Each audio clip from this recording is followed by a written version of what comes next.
All right, take those 2 screws out. That drops this rear tail light down. Take that screw out, and then that side's still gonna be on. And then take that screw out. It's kind of tucked away inside the door a little bit. Once you take that screw out, it's at the top of it up there. Then you just take the whole piece here, this one here, and then, because you can see that piece is from the front screw. This is the back screw that screws on right there. Take this whole piece and just slide it forwards. It has those little hooks across the whole length of it, and those hook onto the internal parts of this, so that will slide right off. And then after that, I also disconnected, pulled off this panel here, which this one you just grab from the end, just pull it straight up from the edge, right on where the rubber is, and that will pop out of all these holes. You see the white connecting points across the top, and the black ones on the bottom here.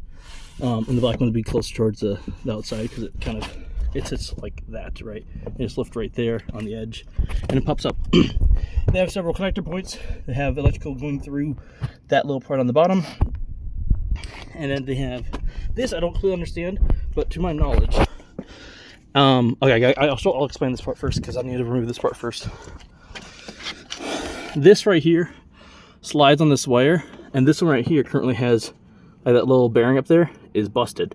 So whenever I try to slide the door forwards or backwards, it hooks and twists rather than actually sliding properly. It's supposed to slide on this line. That's supposed to be taut, but as you can see, it's not taut. The whole thing comes out. It's not supposed to be like that. It's supposed to be a lot tighter to hold it in place and make sure it does not come out of the track. But since it is loose, it probably causes those things to corrode as well. Just beyond the rain, it's old, whatever. This small piece here is probably pretty cheap to replace. That could fix at least the sliding part of it. And then, let's see, so it's got a hook down here that looks like it's functional. It hooks into the back side of the door to hold the back side in. And then to replace this, I just take out that pin there, or untake the bolt. I think I have to take the pin out, support the bottom of the back part of the door, and then swing the back door out, because once that pin is out, then I have access to this, and this part can slide all the way forwards, and then I can just like grab it and just pull it up out of the track at the front of it. And then at that point, I can push the door further back than the limitation. When you just stop here, I make it stop all the way like as far back as I need to, which will allow me to, I don't know if I can open the door or not, that's fine. I can take off that little black piece, which will allow this part here to pop out from that exact location, allow me to remove it. And then to remove that electrical part, I could either disconnect all the electrical parts right here and unbolt it, and then just take that with it. Or, I haven't seen this for myself, this is with the camera, at the bottom part of the door. Let me see here. I have a feeling, or does it connect? That looks like that's a connector there as well. So I could just take that, pop that out, and then the whole long thing can pop out. So it disconnects all that. And then those wires there are just sensors to see whenever the back part locks in, so it locks in the bottom part as well. And then the last part that locks in will lock into this part. By the way, the back part locks into there. The front part locks into here, which is this part here, and also this part seems to be functioning. So yeah, big TLDR and everything. Electrical goes through the bottom, goes through the door. I could grab parts of that, replace that, because it looks like those are all pigtails. This is a door sensor to make sure the doors like to see whenever it's fully opened, because it has a sensor that goes to the bottom, which can sense this part underneath it.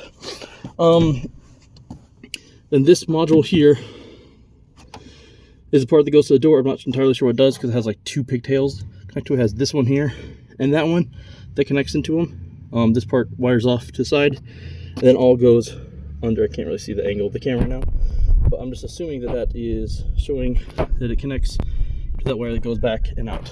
Yeah, and then I'm sure there's a few bolts here to remove. Yeah, once I get that part out of the track, which I believe I can do up here, right about here. That look right?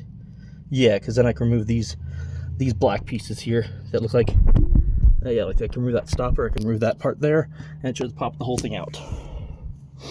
So yeah, copy everything on this side. To the other side, replace that door. To my knowledge, that should be everything for removing the 3rd gen Honda Odyssey door, which includes 2005 to 2010 for these. So yeah, not too crazy, just a lot of steps involved.